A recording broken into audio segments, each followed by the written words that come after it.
우선 오늘 그 사도행전 그 8장에서 14절에서 17절의 내용에 보면 참 그 말씀을 우리가 좀 의미의 어떤 차이가 있어 보이기도 하고, 그런데 그 차이를 정확하게 또 정의 내리기가 그렇게 쉽지 않은 어떤 말씀이 있는 것 같아요. 하나님의 말씀을 받는다라는 표현이 있고, 그 15절에 보면 성령 받기를 뭐 기도한다 그러고, 16절에 보면 한 사람도 성령 내리신 일이 없고, 뭐 이렇게 또 이야기를 해요. 성령 내리신 일이 없고, 또 16절에 보면 주 예수 이름으로 세례를 받을 뿐이더라 이렇게 말해요. 그러면 예수의 이름으로 세례를 받는다면 성령 세례를 말하겠죠. 그래서 이런 어떤 의미의 차이가 좀 있을 것 같은데, 이거에 대해서 오늘 우리 형제 자매님들이 어떤 의미의 차이 이런 거에 대해서 한번 그 묵상을 가졌던 내용이 있으면 함께 이렇게 나누었으면 좋겠어요. 제가 우선 참고로 저는 이제 말씀을 조금 찾아보면서 이 받았다라는 말이 그 세 가지가 나오잖아요. 우선 하나님의 말씀을 받았다, 성령 받기를 뭐 이렇게 이야기하고, 또 세례를 받을 뿐 이렇게 말을 해요. 그런데 이 받았다라는 말이 우리 말로 번역된 거는 다 받았다라는 것처럼 되어 있지만, 이 헬라어를 찾아보면 상당히 좀 그 의미가 좀 달라요.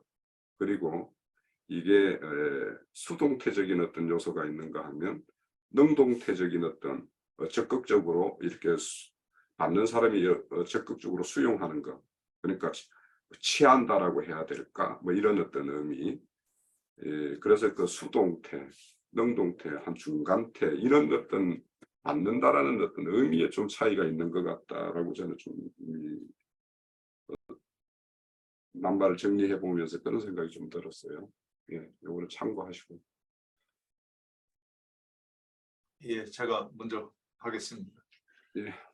그 1번 질문에 하나님의 말씀을 받는다는 것과 그 세 가지를 이제 썼잖아요. 성령을 받는 것, 요거는 같은 거라고 저는 보입니다. 왜 그런가 한번 보겠습니다. 예수의 이름으로 세례를 받는 것은 서로 같은 듯, 그러니까 예수의 이름으로 세례를 받는 것이 있고 성령을 받는 것이 있다, 이제 이렇게 됐는데, 그러면 제가 이거 에스겔서 36장 그 24절부터 보면서 이걸로 이렇게 이제 한번 설명을 해볼까 합니다. 에스겔서 36장 24절에 보면 내가 너희를 이방 나라에서 이끌어내어 너희를 모아 본토로 데리고 가서, 이제 본토로 데리고 갑니다. 그 다음에 맑은 물을 너희에게 뿌려 모든 더러운 것을 제거하겠다. 그러니까 이게 우리가 물과 성령으로 세례를 받는다. 그 이제 지난번에 우리가 많이 논쟁을 했어요. 그러면 지금 여기서 맑은 물을 너희에게 뿌려, 그랬어요. 그러면 맑은 물로 뿌려가지고 씻으면 어떤 일이 생기느냐?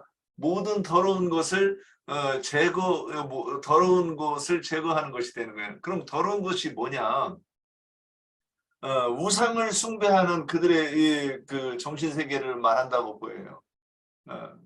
그러니까 하나님을 섬겨야 되는데 우상을 섬기는데, 그러면 구약에서는 표상적으로 여러 가지 우상을 얘기했었지만 신약에서는 우리가 그 아론이 금송아지를 만들었다 그랬을 때 그것을 영적으로 해석을 하면 그 금송아지가 가르치는 그 목사와 같은 것인데, 그 오해한 율법을 가르치는 자를 얘기한다, 이렇게 돼 있었어요. 그러면 그 맑은 물로 씻어가지고 그 우상 숭배하는 그 하나님을 오해해서 생긴 그 지식을 그거를 씻어줘야 돼. 그러면 씻어주면 어떻게 되느냐? 그래야 성령께서 그 길로 임하신다는 거죠. 그래서 요한이 주의 길을 곧게 하는 것도 같은 것이죠. 그러면 그렇게 돼서 26절 보면 그렇게 되면 뿌려서 온갖 더러운 것을 제거하게 되면, 그러면 거기에 너희에게 새 마음을 주고 새 정신을 넣어주며 너희에게서 돌같이 굳은 마음을 제거하고 순종하는 마음을 줄 것이며 또 내 영을 너희 속에 넣어주어 너희가 내 법을 따르고 내 성령을 내 명령을 준수하겠다. 그래서 내 영을 너희 속에 넣어주는 것에서 성령이 그 깨끗해진 심령에 성령이 임하시는 것이라고 이렇게 보였습니다. 그러면 성령은 다른 표현으로 하면 진리의 영 이렇게 얘기합니다. 그리고 요한복음 1장에서 태초에 말씀이 계신데 이 말씀은 하나님이시고 근데 말씀 속에 생명이 있고 그 생명이 빛으로 임한다 이렇게 얘기됐습니다. 그래서 그것을 그렇게 빛으로 나에게 임하시는 것이 성령으로 임하는 것이고 오늘 바울 사도도 빛이 임하는 것을 이렇게 표현이 됐습니다. 그래서 그게 성령이 임하신 것이라고 이렇게 보였습니다. 예, 여기까지입니다. 네, 그 사도행전 19장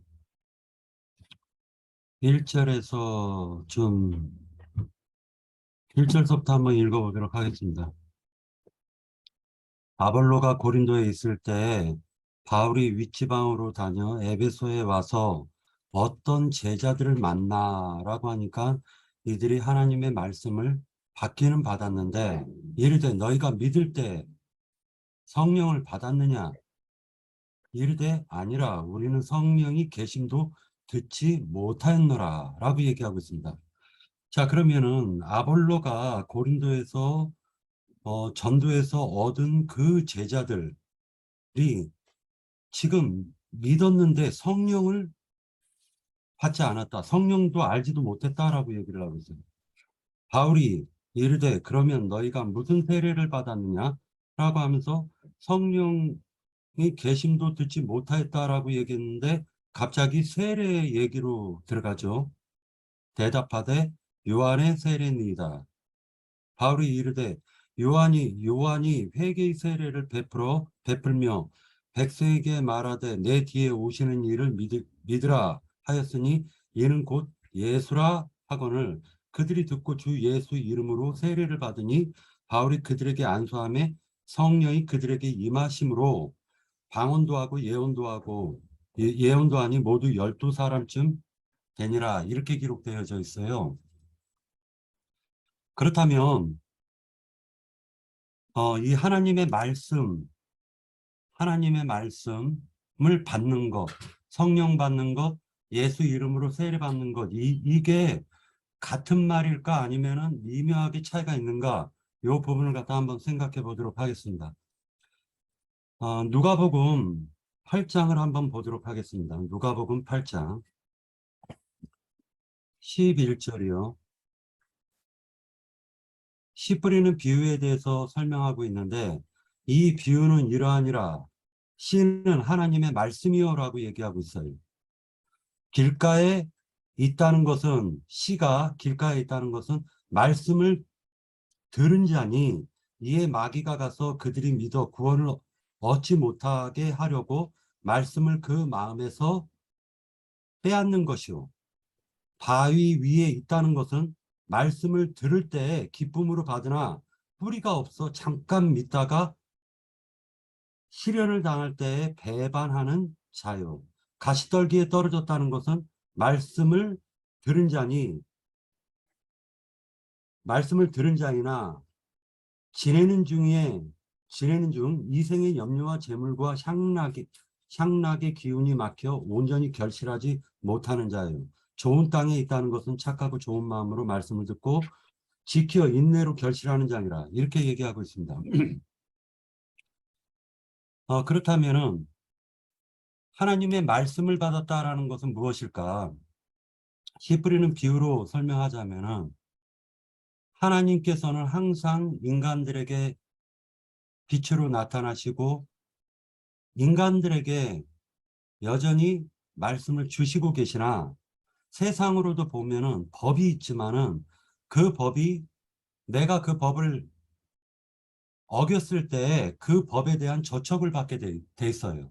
그러니까 결과적으로 뭐냐면은 하나님의 말씀은 내 주변에 항상 있으나 항상 나와 상관이 없다가 어느 순간 하나님을 믿는 순간에 나와 상관이 있게 된다라는 거예요. 그러니까 믿지 않는 자들에게도 말씀은 여전히 법으로 적용이 되지만 그들은 믿지 않음으로 받지 않은 것이고 우리는 믿음으로 그것을 받은 것입니다. 그러니 하나님의 말씀을 갖다가 믿었다, 즉 받았다, 로고스인 말씀을 레마로 받았다라는 건 나와 상관이 있어졌다, 나와 관계성이 맺어졌다라는 뜻으로 바라볼 수가 있습니다. 그래서 하나님의 말씀을 거역하고 지존자의 뜻을 갖다 멸시하는 것은 곧 하나님의 말씀이 법인 그 하나님의 법을 갖다 여전히 거역하거나 그 뜻을 갖다 무시하는 경우를 볼 수가 있습니다. 고린도전서에서 보면은 성령으로 말미암아 지혜의 말씀을 성령으로 말미암아 지식의 말씀을 이렇게 말하는 것을 우리가 볼 수 있습니다. 그러니까 성령은 아까 윤영재님께서 말씀하셨던 것처럼 진리의 영입니다. 진리의 영은 인간이 믿던 안 믿던 관계성이 맺어지건 안 맺어지건 진리는 진리인 것이고 거짓은 거짓인 것입니다.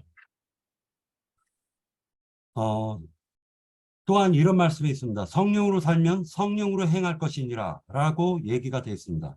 또 성령이 아시아에서 말씀을 전하지 못하게 했다라는 말씀도 있습니다. 그러니까 결과적으로는 성령이 지시하는 대로 말씀을 갖다가 전하고 그 전함으로 말미암아 하나님과 관계성이 맺어지는 것을 의미한다라고 볼 수가 있습니다. 그렇다면은 예수의 이름으로 세례를 받는다. 이 말은 무슨 말인가? 우리가 이제 그 부분에 대해서 생각해 보도록 할 텐데, 예수의 이름으로 세례를 받는다라는 것은 실질적으로 갈라디아서 2장에서 증거하고 있는 예수 그리스도와 함께 십자가에 못 박혔나니 그런즉 이제는 내가 사는 것이 아니요 내 안에 계신 예수 그리스도께서 사신 것이라. 즉 성령을 따라 행하며 성령을 따라 살아가는 것을 의미할 수가 있다라는 것이죠. 그러니까 결과적으로는 예수의 이름 안에서 침례를 받는 것을 의미합니다. 그래서 예수님의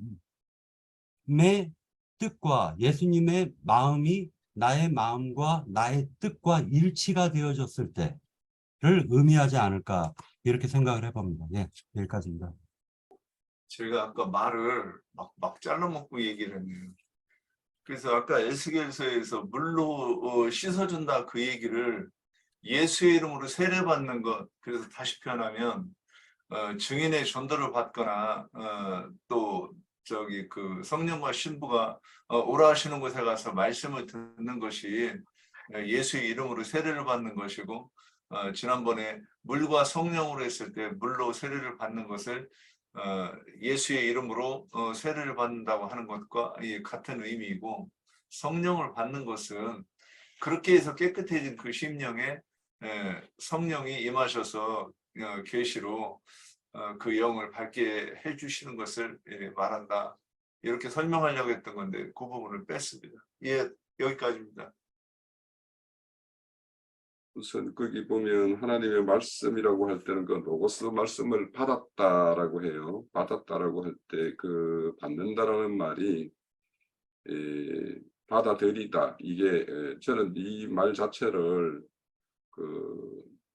거절하지 않는 상태 정도. 그래서 한 중간태 정도 하나님의 말씀을 받았다고 할 때 그렇게 이제 좀 의미가 와닿고, 그 로고스라는 말씀은 태초에부터 계셨던 그 말씀이기 때문에 아까 그 우리 박영재가 이야기했던 대로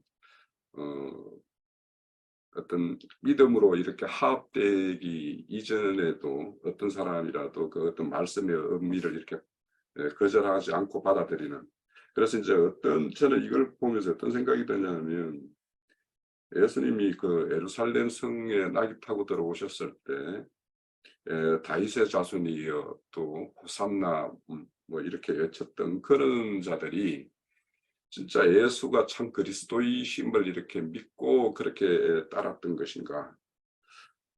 물론 이제 그들 중에서 끝까지 예수님을 따랐던 자도 있겠지만 나중에는 유대교 지도자들의 어떤 그 편에 이렇게 서는 자들도 있었을 거란 말이죠. 그래서 어떤 말씀의 어떤 그 이면의 어떤 의미, 어떤 구속사적인 의미 이런 것들을 이렇게 헤아려서 이렇게 받는 어떤 그런 것이 아닌 그런 어떤 그 사람의 어떤 본성에 기반해서 이렇게 받아들이는 어떤 이런 상태를 하나님의 말씀을 받았다라고 하는 어떤 중도가 아닌가 싶고, 이 성령을 받았다라는 것은 이제 결국에는 이 성령을 받는다라는 것은 굉장히 이게 헬라를 찾아보면 람바노라고 이렇게 나오는데 이건 취하다라는 뜻이에요. 손으로 움켜쥐다는 뜻이에요. 그러니까 이건 굉장히 적극적인 거죠. 성령을 받아들인다라는 거는. 그러니까 그 성령은 내가 너희에게 이런 말이 생명이요 뭐 영이다 이렇게 말씀을 하셨으니까 그 말씀을 적극적으로 이렇게 취하고 자기가 찾는 자, 두드리는 자, 뭐 이런 자들의 어떤 받을 수 있는 어떤 그런 것이 아닌가 이런 생각이 들고, 또 예수 이름으로 세례를 받는다, 이거 세례 받는다라는 게 가장 수동적인 어떤 자세예요. 제가 이렇게 낱말을 찾아봤을 때는 이게 그 세례를 받는다라는 것은 뭐 밑에 어떤 다스림, 통치, 이 지배당하는 어떤 그런 어떤 수동적인 어떤 것일 때 세례라는 말을 이렇게 쓰고 있어요. 그래서 여기에서 항상 이 세례를 받을 때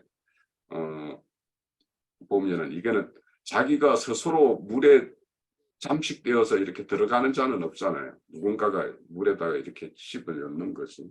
그래서 어째 보면 이거는 그 모든 어떤 믿음의 어떤 출발점에 서다 이런 어떤 의미가 있는 것 같아요. 그러니까 나머지 성령을 받는다라는 것은 실질적으로 믿음이 출발되어서 믿음으로 계속 치하해 가는 것이라면, 이 세례를 받는다라는 것은 어떤 출발점에서 있는 어떤 그런 상태를 말하는 것 같다.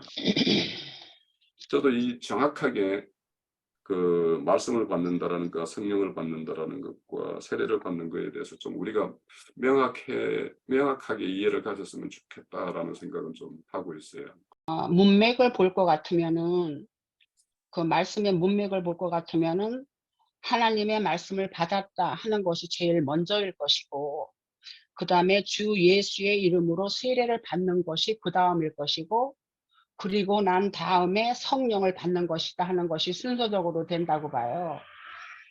그래서 말씀을 받았다 하는 것은 말씀을 부인하지 않고 인정하고 받아들일 자세가 된 그 어떠함을 이야기하는 것이고, 그러니까 부인을 하지 않고 자세가 되어진 그 상태, 말하자면 그 저기를 말한다 할 것 같으면은 주 예수의 이름으로 세례를 받을 뿐이더라 한 거는 그리스도의 어떠하심, 그리스도의 말씀, 그리스도의 인격으로 감동을 받아서 마음이 더 동요가 되는 그러한 상태, 그것이 된다 할 것 같으면은, 그러면은 거기에서 베드로와 요한이 안수를 하니까 성령을 받았다 그렇게 말씀명이 되어져 있어요. 그거는 이제 완전히 주님의 영이 그들에게 임하여서 주님의 사람들로 그리스도인들이 되어지는 그 단계에 들어선 그 성령 진리의 영을 받은 것이다 하는 것으로 우리가 볼 수가 있어요. 그렇기 때문에 이것이 사람의 마음이 그리스도를 인정하는 마음으로부터 시작이 돼서 그 다음에는 어떠한 단계로서 성령을 받기까지의 그 과정을 여기에서 말씀하지 않았나 하는 것으로 볼 수가 있다고 생각이 되어져요. 그랬기 때문에 베드로와 여기에서 사마리아도 하나님의 말씀을 받았다 함을 듣고 그랬기 때문에 자세가 준비가 되어져 있기 때문에 베드로와 요한을 보냈다 그렇게 해서 더 진리를 가르치고자 하는 그 사도로서 내려가진 것이거든요. 그러고 나서는 그 뒤에는 말씀이 그들을 위하여 성령 받기를 기도하니 한 사람도 성령을 내신 일이 없다 그랬어요. 그러니까 성령을 받은 일이 없었던 그 사마리아인들이 그리고 단지 예수님의 어떠하심 그 인격, 말씀에 있는 어떠한 그 그리스도를 나타내는 그 영이 그들에게 임함으로 감동을 받고 또 그 위에다가 두 사도가 안수를 하니까 성령을 받게 된 그 단계인 것이다 하는 것으로 봐집니다. 네, 여기까지입니다. 내가 좀 느낀 건데, 세례는 그 그릇이 있다면, 예를 들어서 그릇이 있어요. 근데 그 그릇이 더러워졌어요. 근데 물로 깨끗이 씻어야 돼요, 그릇을.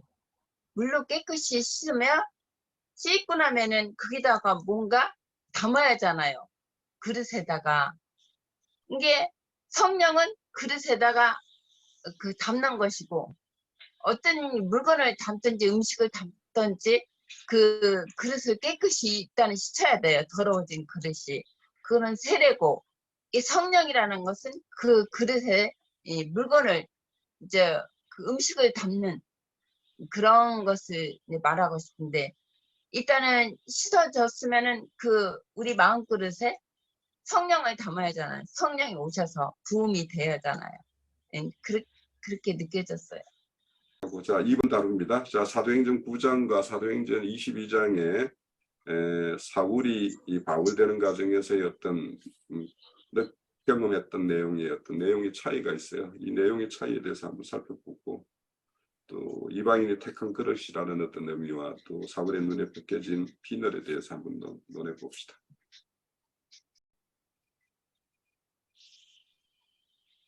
그 내용의 차이는 알죠? 자, 사도행전 9장에 보면 같이 가던 사람들이 소리만 듣고 아무것도 보지는 못했다 이렇게 말하고 있고, 사도행전 22장에 가면 함께 가던 사람이 빛을 보면서도 나에게 말씀하시는 이에 소리는 듣지 못했다 이렇게 서로 이렇게 상반되는 내용으로 기록을 하고 있어요. 자, 제가 우선 그러면 좀 정리한 내용을 말씀을 드려볼게요. 우선 크게 보면 바울은 빛도 보고 소리도 들은 것이 이제 불명해졌어요. 그렇고, 그리고 동행하는 사람은 빛을 봤는지 소리를 들었는지도 두 가지가 다 불명확해요. 그러니까 이렇게 딱 대별이 되고 있어요. 그런데 우리가 같은 시간에 같은 시간 같은 장소에서 물리적인 빛이나 물리적인 소리를 들은 것이라면 이게 전혀 다르게 바울은 명확하게 듣고 또 같이 동행했던 사람은 긴가민가 할 수 있는 것인가. 그래서 이게 물리적인 빛과 물리적인 소리였다라면 그럴 일이 있겠는가 하는 걸 우리가 우선 생각해 볼 수가 있겠죠. 그리고 이제 또 사람들에게는 동일한 어떤 외견상, 동일한 사건, 동일한 일이 일어난다 할지라도 그 사건을 바라보는 것은 사람들의 어떤 그 영감이나 그 사람의 어떤 과거의 경험이나 또 말씀의 어떤 취한 내용이나 이런 거에 따라서 얼마든지 다를 수 있다라는 것도 우리가 또 이렇게 실상 그런 일이 있죠. 뭐 만약에 지금 일어나는 우크라이나 전쟁 같은 거 이런 것들도 일어날 때 그냥 단순하게 나라의 어떤 이해관계 때문에 일어난 전쟁이냐 아니면 어떤 영들의 어떤 흐름이냐 이런 것이 이제 달리 보듯이 그럴 것 같습니다. 그런데 이제 우리가 이제 이런 어떤 그 사울이 바울 될 때 여기 보면 이방인이 택한 그릇이다라고 이야기를 해요. 그러면 택한 자를 이제 부르는 하나님의 방식이 이렇게 빛으로도 음성으로도 이렇게 임할 수 있다라는 거죠. 그래서 우리가 여기 보면 이제 뭐 고려니 하늘로부터 빛을 받고 또 사울을 불러서 이렇게 책망하는 말씀을 이렇게 하는 것도 우리가 여기 기록된 말씀에는 이렇게 우리가 볼 수가 있어요. 그러니까 그들과 동행했던 사람들보다도 우리는 그 말씀을 기록으로 이렇게 남겨놨으니까 우리가 이제 사울의 동행자보다도 더 명확하게 하나님의 음성을 우리가 함께 들을 수가 있는 것이죠. 자, 그런데 이제 여기에 보면 그 사울의 어떤 그 아나니아의 안수를 받고는 눈에 그 비늘이 벗겨졌다라는 이렇게 말씀이 나오는데, 이거는 지금까지 사울로서 가졌던 어떤 하나님에 대한 인식, 또 그에 대한 이해 이런 것들이 탈바꿈되는 거죠. 그래서 이런 것들은 과거 바울의 애자가 이렇게 비너리를 했을 것이고 그 사울이었을 때 정신 세계가 이렇게 비늘로 이렇게 표현될 것이고 또 빌립보서나 이런 말씀을 이렇게 보면 빌립보서 이런 내용에 보면은 이제 바울이 가졌던 어떤 지식들을 배설물을 여겼다라고 하는 그 배설물에 대상되는 것들이 다 여기에 아마 그 비늘이라고 말할 수 있겠죠. 그리고 오늘날의 어떤 종교계에 있는 사람들이 우리 이런 어떤 진리 교회를 이렇게 나온다면 그들이 가지고 있는 어떤 교리 이런 것들이 이제 비늘이 되겠죠.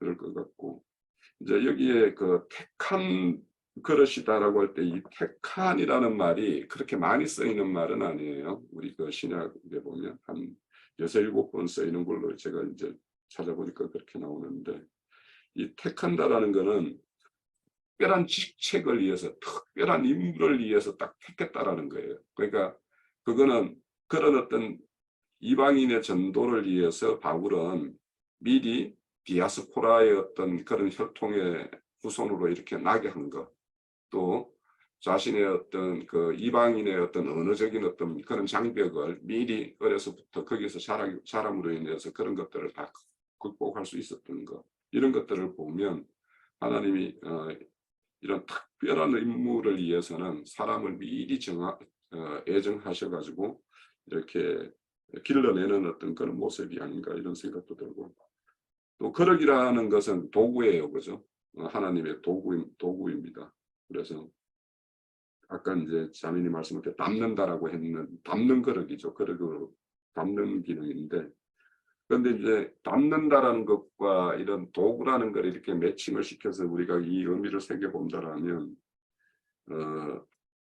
주권이 사도의 어떤 그런 모든 것들은 주권이 다 말씀이신 또 성령이신 그분께 다 있다라는 것이 이제 큰 전제가 된다라는 것이기 때문에 이런 하나님의 어떤 도구로 쓰임을 받는 자들은 주권자가 어디에 있는가 이런 거에 대해서 좀 명확한 인식이 필요하다 이런 생각을 하면서 말씀을 받습니다. 네. 네, 제가 이어서 하겠습니다. 저는 빛과 소리를 갖다가 여기에서는 예수님을 가리키는 것이기 때문에 실질적으로 예수님께서는 빛으로도 소리로도 임하신다라고 생각이 들었습니다. 그런데 왜 사람들은 소리만 듣고 그리고 빛은 보지 못했다라고 얘기를 하고 있습니다. 그것은 예수님께서 어찌하여 너가 나를 핍박하느냐라는 소리를 갖다가 지금 다메섹 도상에 가는 그 사울만 들은 것이 아니라 사울과 같이 가던 모든 사람들이 들었음에도 불구하고 실질적으로 깨달은 사람은 사울밖에 없었다라는 뜻이 아닐까 생각을 합니다. 그런데 22장에서 보면 반대로 얘기하고 있어요. 22장 9절에서 보면 나와 함께 있는 사람들이 빛을 보면서도 나에게 말씀하시는 이의 소리는 듣지 못하더라 라고 얘기하고 있습니다. 마태복음 아까 누가복음 그 8장에서 얘기했던 것처럼 실질적으로 하나님께서는 법이시고 그 법이 모든 인간이 믿던 안 믿던 그 법은 적용이 되는 것입니다. 그런데 그 관계성이 어떻게 될 것인가, 나와 하나님과의 관계성이라는 그 관계가 어떻게 맺어질 것인가, 이 부분에 대해서 이제 좀 생각할 필요가 있지 않을까 그 생각을 해봅니다. 여기 22장 9절에서 보면은 나와 함께 있는 사람들이 빛을 보면서도 라고 얘기를 해요. 아까는 9장 7절에서는 같이 가던 사람들은 소리만 듣고 아무도 보지 못하여 말을 못하고 서 있더라. 이렇게 얘기를 하고 있었습니다. 그런데 지금 이 바울이 비닐이 벗겨졌다, 이제 눈이 멀었고 비닐이 벗겨졌다라는 이 말이 나오는데 이것은 아나니아에 대한 이 사건, 아나니아가 그 바울에게 그 비닐을 갖다 벗겨줬다라고 지금 얘기를 하고 있습니다. 근데 이게 22장에서 보면은 좀 한번 읽어보도록 하겠습니다. 11절서부터 나는 그의 빛의 광채로 말미암아 볼 수 없게 되었으므로 나와 함께 있는 사람들의 손에 끌려 다메섹에 들어갔노라. 율법에 따라 경건한 사람으로 거기 사는 모든 유대인들에게 칭찬을 듣는 아나니아라 하는 이가 내게 와 곁에 서서 말하되 형제 사울아 다시 보라 하거늘 즉시 그를 쳐다보았노라. 이렇게 얘기하고 있습니다. 지금 소리와 빛 동시에 왔는데 그 소리에 대한 명확한 그 소리가 또는 주님의 그 빛이 명확해지는 그 과정을 설명하는 것이 아닐까 그런 생각을 해보았습니다. 그래서 사도 바울이 지금 여기 그 9장 16절에서 보면 그가 내 이름을 위하여 얼마나 고난을 받아야 할 것을 내가 그에게 보이리라 하시니, 즉 다시 얘기해서 사울이라는 사람이 그 빛을 통해서 소리를 들었는데 그 소리에 그 하나님의 뜻이 명확해지는 데는 시간이 걸렸다라는 생각이 들었습니다. 예, 여기까지입니다. 자, 그러면 제가 시간을 1시간에 딱 지키기 위해서 빨리 넘어가도록 할게요. 3번. 그 사도행전 10장에 보면 베드로와 고넬료의 어떤 관계에서 두 사람에게 하나님이 이렇게 직접 일하시는 모습을 보여요. 베드로에게는 베드로대로, 고넬료에게는 고넬료대로. 그래서 이런 것들이 이제 쌍방이 이런 하나님의 어떤 일에 대해서 경험하고 그것들이 잘 이렇게 융합이 되었을 때 이런 고넬료가 살아나는 그런 이야기가 됩니다. 근데 이제 우리도 각자가 어떤 이런 경험들이 있으면 좀 선명한 경험들이 있으면 한번 증거를 주시고 한번 듣겠습니다. 그런데 이제 저는 이런 거 볼 때 만약에 쌍방이 이렇게 듣기는 들었는데 두 사람이 다 이렇게 순종을 하는 경우에는 이런 고넬료의 어떤 그런 새로움이 이렇게 일어날 수 있는데 한쪽에는 일어나고 한쪽에는 일어나지 않았어요. 그러니까 이제 대부분은 그렇겠죠. 베드로 같은 경우도 이제 그 하나님이 누군가에게 이렇게 보냄을 받았을 때 그 길을 꺼려서 가기를 거절했을 경우에 문제가 생길 것이고 일이 이제 일어나지 않을 것이고 또 베드로가 보냄을 받았는데 고넬료가 그거를 이렇게 수용하지 않으면 이런 생명의 역사가 일어나지 않겠죠. 4번 갑니다. 사도행전 10장 41절 42절에 보면 부활 후에 그를 모시고 음식 먹는 우리에게 살아있는 자와 죽은 자의 이렇게 재판장으로 정하신 곧 예수 그리스도에 대해서 그 증거하고 전도하라는 어떤 말씀이 나옵니다. 그러면 이렇게 요 말씀은 제가 이제 그 의미를 두는 거는 누가복음 24장에 보면 이렇게 구운 생선 먹는 것과 석청 한 조각을 이렇게 드시는 어떤 장면이 나와요. 그 장면과 이 사도행전 요 10장에서 나오는 어떤 말씀이 거기에 걸 이렇게 인용하는 것 같은데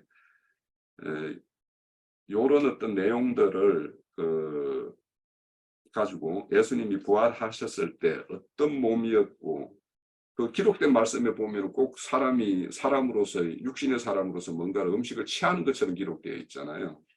그래서 그런 거에 대해서 우리가 어떻게 증거를 잘 할까 그런 것들에 대해서 좀 새롭게 한번 장비를 해볼 필요가 있겠다 싶은 생각이 들고 여기 보면은 또 특별히 산자와 죽은 자를 재판장으로 정하신 이렇게 그 재판관 되시는 예수 그리스도를 이렇게 증거하는 내용을 이렇게 앞세우는 면이 있어요. 왜 이런 좀 재판장으로 이렇게 증거하는 말씀은 곳곳에 있기는 하지만 이렇게 전도할 때 이것을 앞세워서 증거하는 어떤 그런 거는 그렇게 많지 않은 듯해서 요 의미가 또 어떤 특별한 의미가 있을까 개인적으로 이제 그 사도행전 10장 38절에 보면 하나님이 나사렛 예수에게 성령과 능력을 기름 붓듯 하셨음에 그가 도로 다니시며 선한 일을 행하시고 마귀에게 눌린 모든 사람을 고치셨으니 이는 하나님이 함께 하셨음이니라. 이 말씀을 갖다가 이제 질문으로 이제 올리겠다라고 얘기를 해놓고 올리지는 못했어요. 그런데 이제 개인적인 이제 생각입니다. 실제로 이제 저는 어떤 생각을 하냐면은 구원에 대해서 많은 그 예수 그리스도를 갖다 믿고 난 이후에 많은 사람들에게 예수를 믿으면은 죄들의 사면을 받음으로 말미암아 말 그대로 그때는 기독교계에 있었을 때니까 천당에 간다라고 주장을 했습니다. 그러면서 구원에 대해서 막연하게 생각을 했어요. 대체 구원이 무엇일까? 라고 생각을 하게 되었었는데 장로 형제님께서 구원에 대해서 세 가지로 증거를 하신 적이 있었습니다. 구원을 갖다가 죄로부터, 그 다음에 세상으로부터, 율법으로부터 구원받는 것이 구원이다 라고 얘기하셨는데 그 말씀을 들었을 때 맞다. 세상 기독교인들은 예수를 믿으면서 정작 구원에 대해서는 모른다 라는 생각을 해보았어요. 우리가 예수를 믿게 된 이유는 말 그대로 죄라는 마귀에게서 하나님께서 그 주의 나라와 그 의의 나라로 옮겨주셨다라는 걸 갖다가 믿음으로 취하는 것입니다. 마귀는 세상을 속여놨어요. 사람을 갖다가 사주팔자 운명의 갇히게도 만들어놨고 그리고 유대인들에게는 율법에 갇히게 만들어놓고 그리고 많은 하나님을 알지 못하는 자들에게는 선악의 독에 갇히게 만들어 버렸습니다. 그래서 하나님을 알지 못하는 자들도 세상 사람들도 하는 말이 선하게 살면 되지 뭐 우리가 구태여 믿을 필요가 있냐 이런 말을 하는 경우를 많이 보았습니다. 근데 정작 선하게 산다라고 얘기해 놓고 선하신 가장 유일하신 한 분을 찾지를 않아요. 그들은 본인들이 선하다라고 생각을 합니다. 마귀는 이렇게 세상을 다 속여놓고 사람들을 가둬 놓았어요. 거기로부터 하나님께서 예수의 이름 안으로 우리를 불러내서 그분이 이제 그분을 갖다가 증거하시고 그분을 나타내시고 그분의 말씀을 듣게 하시고 보게 하시는 게 이것이 바로 기적이라는 거죠. 네, 여기까지입니다. 그를 모시고 먹은 음식의 영적인 음식이 말씀일까? 일반적인 육신의 배고픔을 채우는 음식일까? 이제 두 가지를 이렇게 말씀하셨는데 거기에 대해서 당연히 지금 그 더군다나 요한복음에서 이렇게 썼으니까 이 부분은 영적인 것을 말씀하고자 하심이었다고 이렇게 보고 성경에서는 먹고 마시는 것에 대해서 이제 많이 나오죠. 근데 저는 그 먹고 마시는 것이 그 예수님이 오셔가지고 이렇게 그 구운 생선을 이렇게 드시고 떡을 드시는 것이 이게 뭔가 그러면 주님이 우리한테 먹으라고 할 때 누구든지 목마른 자는 내게로 가서 마셔라 이렇게 말씀하셔요. 그러면 그리고 또 그것을 먹으면 그 배에서 생수가 흘러내린다 이렇게 흘러나온다 그랬어요. 그러니까 예수님한테 가서 마시면 우리도 그 배에서 생수가 흘러난다 그러면 그게 뭐냐 예수 그리스도를 마셨기 때문에 또 예수 그리스도가 흘러나온다. 이렇게 이해를 해야 된다고 보는 것 같아요. 그래서 그 요한복음 4장에서 수가성 여인한테 물을 달라 그랬을 때 주님이 그 달라고 한 물이 그 야곱의 우물이 아니라 나에게로 와서 먹고 그 나오는 그 배에서 흘러나오는 생수를 나한테 주어서 나로 마시게 하라, 그런 뜻이었겠죠. 그러면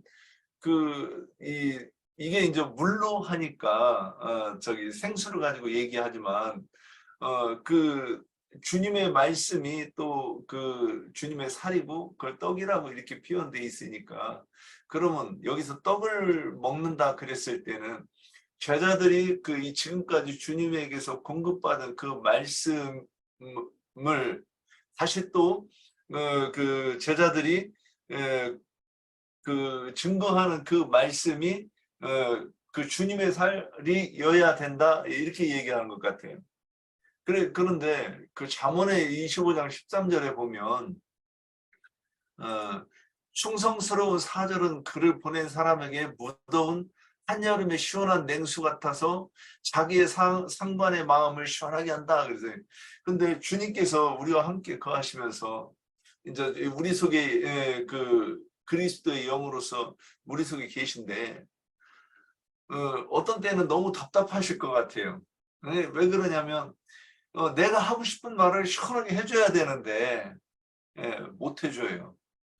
근데 어떤 사람은 주님의 마음을 시원하게, 마치 여름 냉수 마신 것처럼 시원하게 주님이 하고 싶은 말을 해주는 그런 사람이 또 있을 것 같다. 이제 물만 가지고 이렇게 얘기를 하다가 보면 이렇게 이제 하는 거예요. 그래서 우리가 그 음식을 먹는다 그러면 주님은 우리 입에서 증거되는 그 말씀을 들으시면서 드시는 거고, 우리는 또 누군가의 입에서 증거되는 그 말씀으로 우리는 먹는 것 아닌가, 이렇게 한번 설명을 해봤습니다. 예, 여기까지입니다. 육신의 몸을 벗었기 때문에 육신의 음식을 취한다라는 것은 좀 말이 안 되죠, 우선은. 그러니까 그거를 이제 우리가 다시 이제 복음서 24장, 그러니까 누가복음 24장을 다시 한번 우리가 잘 새기자라는 의미가 있고요. 그리고 영적인 사랑과 영이 되신 그분의 어떤 음식이라는 것은 예수님이 몸을 입고 오셔서도 주님의 어떤 양식은 보내신의 뜻을 행하여 온전히 이루는 것이 양식이다, 이렇게 분명히 밝혔어요. 그렇기 때문에 성경에서 이제 이런 그 사도행전 10장의 어떤 말씀도 그런 거와 연장선에서 좀 이해를 가져야 된다. 이것을 다시 한번 우리가 확정을 하고요. 그리고 여기 이제 재판장 되심을 이렇게 앞세우는 이유는 주님이 이 땅에 오셔서 이제 다 살리신 자들이죠. 그래서 요한복음 5장에 보면은 아버지께서 죽은 자를 일으켜 살리심과 같이 아들도 자기가 원하는 자를 살린다. 그러니까 살리기 위해서 이 땅에 오셨죠. 그래서 아버지께서는 아무도 심판하지 않고 심판은 다 아들에게 맡기신다라고 딱 이렇게 명시를 하고 있어요. 그런데 이제 여기에서 왜 이렇게 그분이 오셔서 우리의 그 대속을 이루고 이런 어떤 것보다도 이렇게 먼저 재판장이라는 것을 이렇게 앞세웠을까? 저는 이제 우리가 사도행전 13장을 이렇게 넘어가면은 이제 이방인으로 복음이 이제 완전히 넘어가는 게 딱 전환이 되거든요. 그래서 어떤 시대의 경점을 이제 딱 나누는 그 시기의 어떤 도래 시점이라서 이 재판장이라는 대심을 이렇게 앞세워서 이렇게 전도하게 하시는 것이 아닌가, 이런 생각을 좀 하고, 그분이 또 왜 그분이 재판장이어야 되는 건가? 그분은 육신의 몸을 입고 오셔서 우리의 사람들의 어떤 연약함을 다 이렇게 체험하셨던 분이니까 그 심판에도 하나님의 어떤 그는 공의 이런 것도 있지만 자비하심도 있기 때문에 그분의 어떤 심판권이 그가 살린 모든 자에게 이렇게 행해지는 것이 맞다. 그리고 또 그 영이 되셨기 때문에 사람의 어떤 모든 것들을 다 통달하시는 분이라고 이렇게 또 소개를 하고 있으니까 그분의 어떤 심판에는 어떠한 오류가 있을 수도 없는 것이기 때문에 그분께서 하시는 게 맞다 이런 생각을 좀 하면서 어떤 시대의 전환을 앞둔 시점이기 때문에 이런 심판, 재판관이라는 것을 이렇게 강조하고 있는 것이 아닌가 그렇게 생각을 해보았습니다. 아니, 형제님이 말씀하신 거기에서 재판정으로 주님이 오심이 된 것이 마귀의 성분인 그 죽음이라는 사망이라는 그 권세에서 이기시고 부활하셨기 때문에 그것이 결국은 산 자와 죽은 자를 심판할 수 있는 그 이기는 그 생명의 어떠하심을 표현한 것이 아닌가 하는 그 말씀을 보충하고 싶어서요.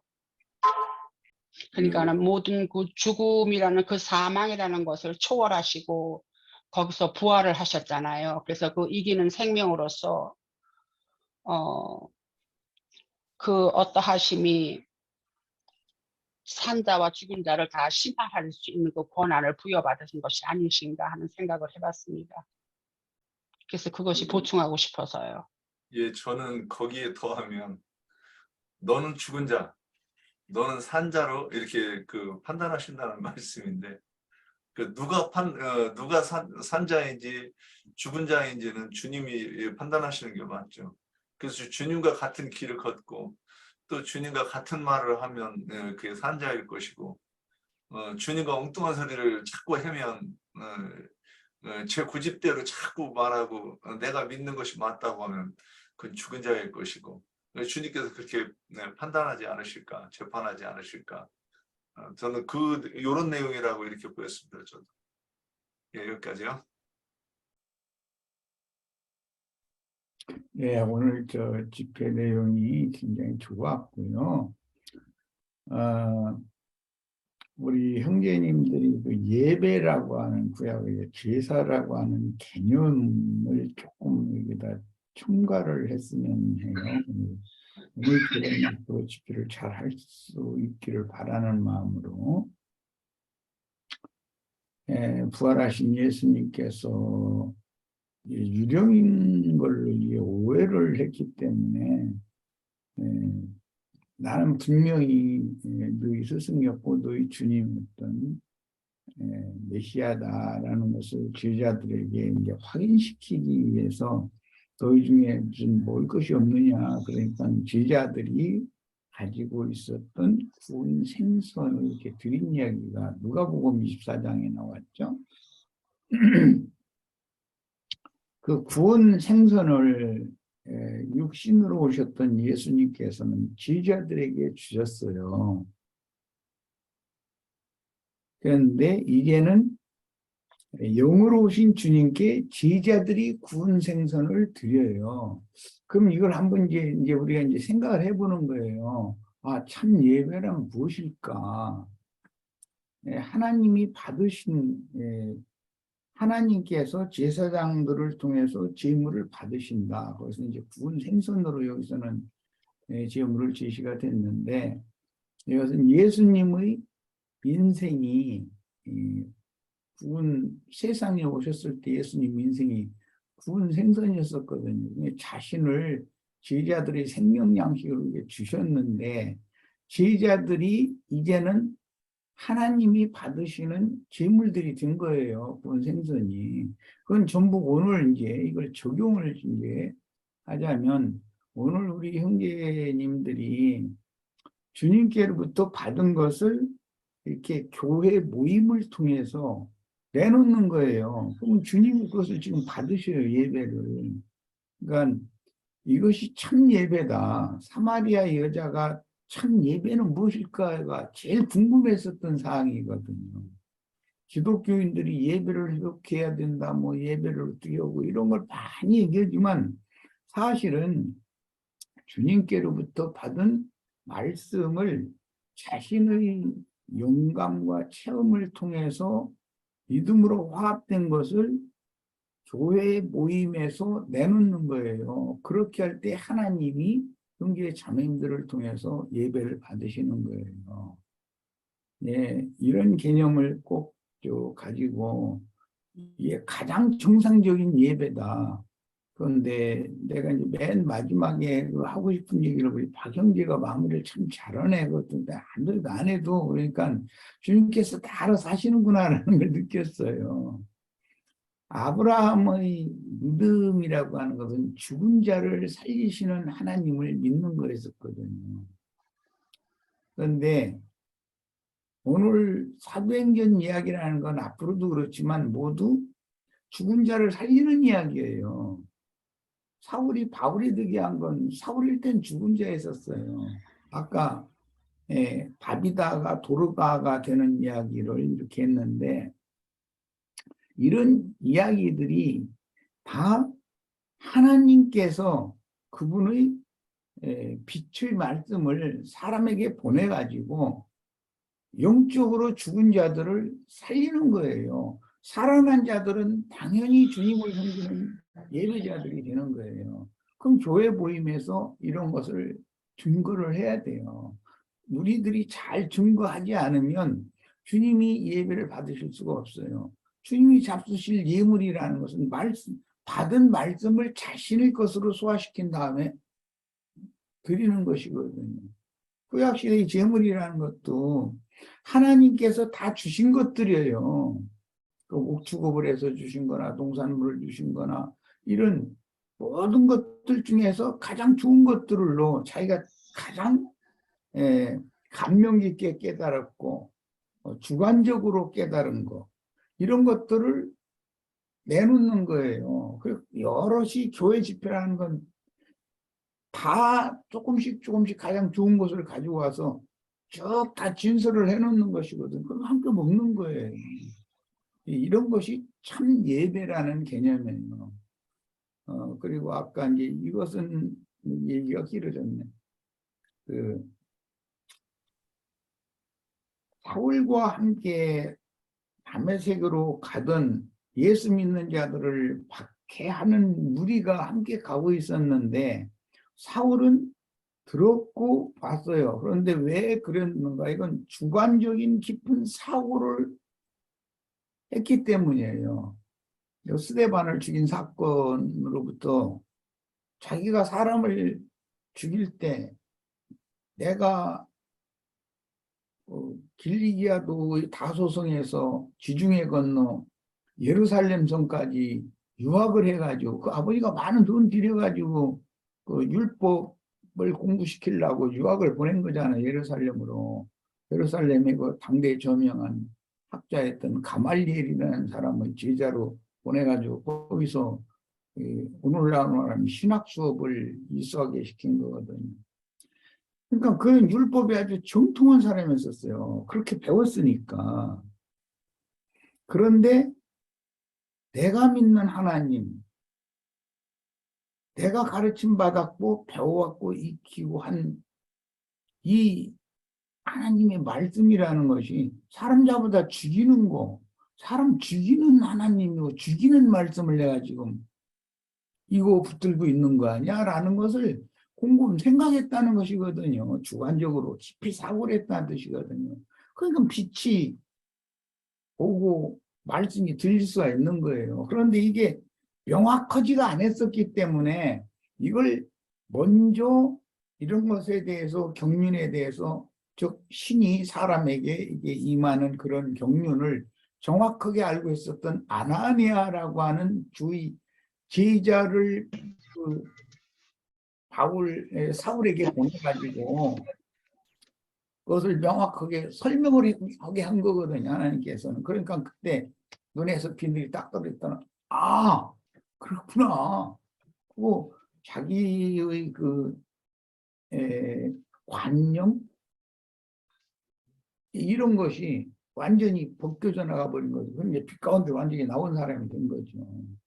그 다음부터는 들리고 보여지게 돼 있어요. 우리 형제 자매님들도 오늘 홍 형제님의 마무리 말도 참 좋아요. 굉장히 좋아요. 그게.